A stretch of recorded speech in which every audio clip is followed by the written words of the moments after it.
11 जुलाई 2006 ये दिन शायद ही कोई मुंबईकर भूल सकता है।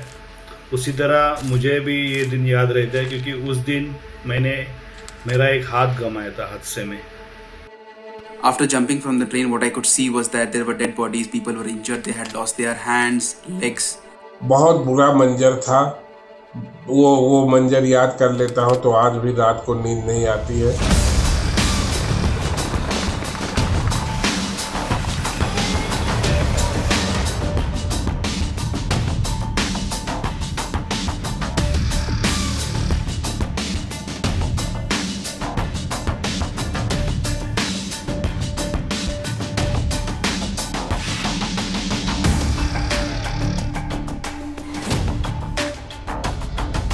उस दिन 11 जुलाई 2006 को ऑफिस के काम से मुझे जल्दी निकलना पड़ा और मैंने ट्रेन पकड़ा।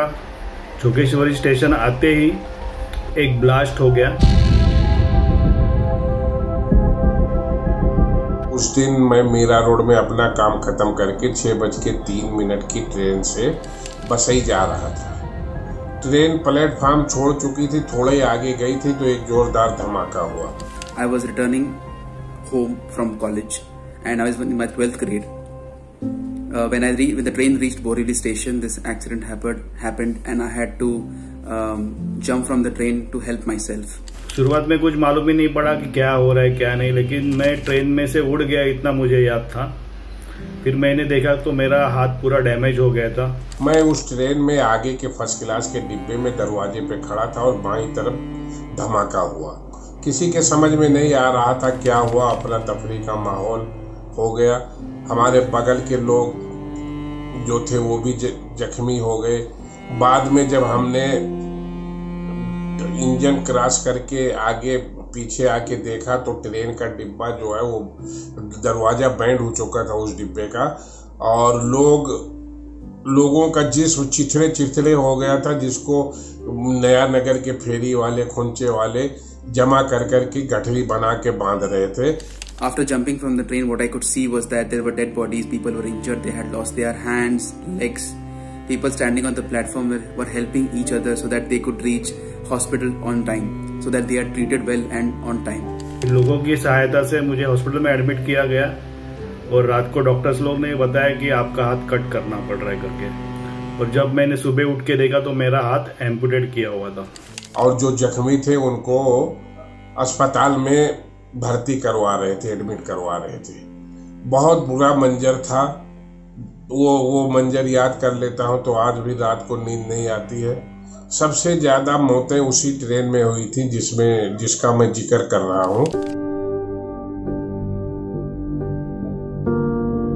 फिर मेरे आगे प्रश्न था कि अभी काम कैसा करना का करके, क्योंकि एक आर्टिस्ट के लिए उसके दोनों हाथ जरूरी होते हैं और स्कल्पचर कार्विंग जैसे काम अब मैं नहीं करता था। फिर काम करने के लिए मैंने फिर कंप्यूटर का सहारा लिया। कंप्यूटर के सहारे मैं डिजाइनिंग का काम करने लगा और आगे बढ़ता रहा। फिर कुछ दिनों बाद मुझे पता चला कि मार्केट में प्रोस्थेटिक आर्म है जो नॉर्मल हाथ की तरह काम करते हैं, और ये लगाने के बाद मेरा जो काम पहले नहीं करता था मैं वो करने लगा, और इसी तरह मेरा एक सपोर्टिव हैंड मुझे मिल गया और मैं आगे बढ़ता गया। I was in constant fear and trauma while traveling in my regular life. The biggest challenge I faced was that to get back on track and to continue my education and to be successful in life, I had to overcome my fear. I was treated well during this time and I completed my education. और उसके बाद में हमारी जिंदगी में काफी बदलाव आया।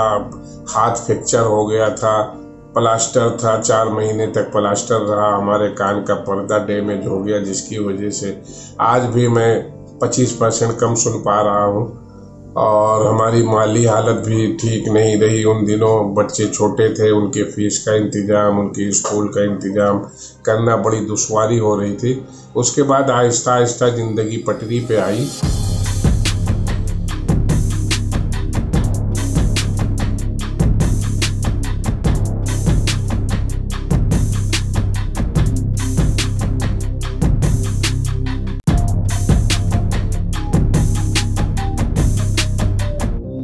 The message I want to give to all the people who have lost their loved ones and family members is that I've been constantly praying for them every day so that their souls rest in peace, and their family and for their families as well. And those who are still recovering, we will be praying them forever and ever.